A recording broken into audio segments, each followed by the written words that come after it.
Thanks for joining me today. We're gonna talk about some spooky books. I'm gonna talk about two of my favorite classic spooky horror novels. They're both kind of ghost stories in a way, and they're books that I've just read in the last year, or one I read last year, the second one I finished last week, and they were both just so good. Like, I had such a good time reading them.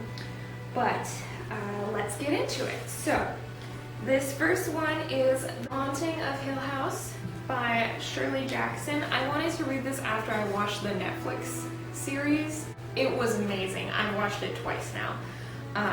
You can see there on my copy. I'm not sure if it's focused, but it says Netflix. And this is just a fabulous book. It's weird and mystic and foggy.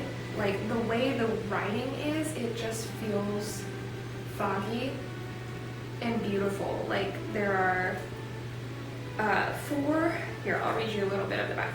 4 seekers have arrived at the rambling old pile known as Hill House.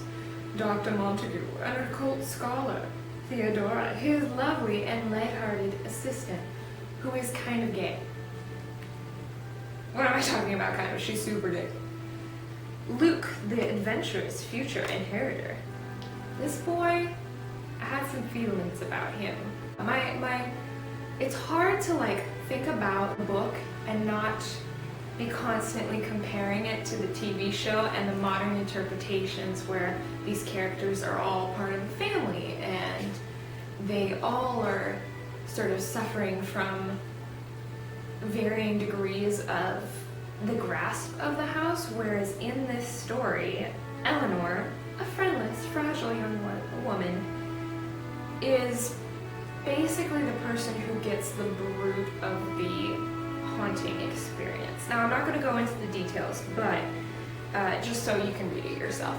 But Hill House is kind of like a living entity.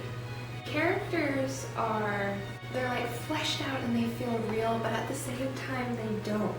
Like there's this dreamy feeling to the entire book, and it makes it such an interesting read because of that.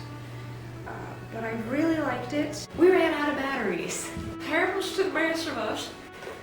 Anyways, I'm so glad that I read The Haunting of Hill House last year. It was just an amazing book, and I really enjoyed it. Another nice thing about it, it's not very big. Look at that. You can finish it really quickly, so I highly recommend. Next, we have Rebecca de Winter.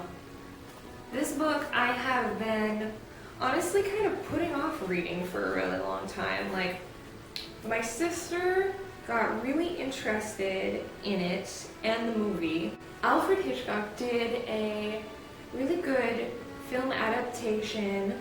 Watched it with my sister because we like watching old movies years ago, and we really enjoyed the movie. I thought it was really good, but I think I needed to be a little bit older in order to enjoy the book, because the first time we watched it, I think I was maybe 19, 18, and you know, your tastes change and mature, and when I first picked up this book, this same copy of Rebecca, I was not into it. It's dramatic as heck, but I really like it because so the story is there's this nameless young woman who's in Monte Carlo serving as a companion to sort of very fussy American lady, and while she's there, she meets this very romantic older fella named Maxim de Winter. Boy's got a long old-fashioned name. Anyways, so they get together and go back to his beautiful house, which is still completely possessed by the memory. Not even really the ghost, because like there is a ghostly feel to this, but it's more the memory of his previous deceased wife.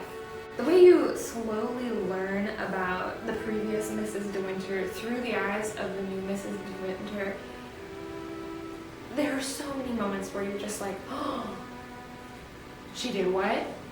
He did what? that's how they felt about each other, right? But in like the best of ways. There are actions that the characters take in the book that don't make them the best of people.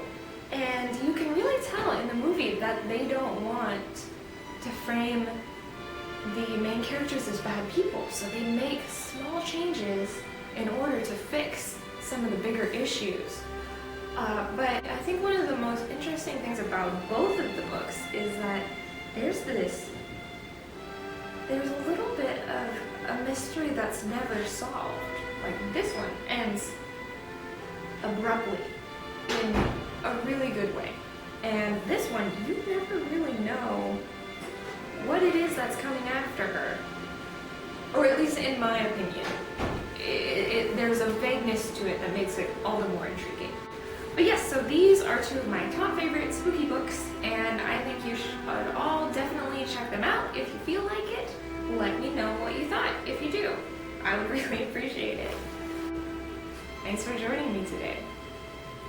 Feel free to like and subscribe if you like and want to subscribe.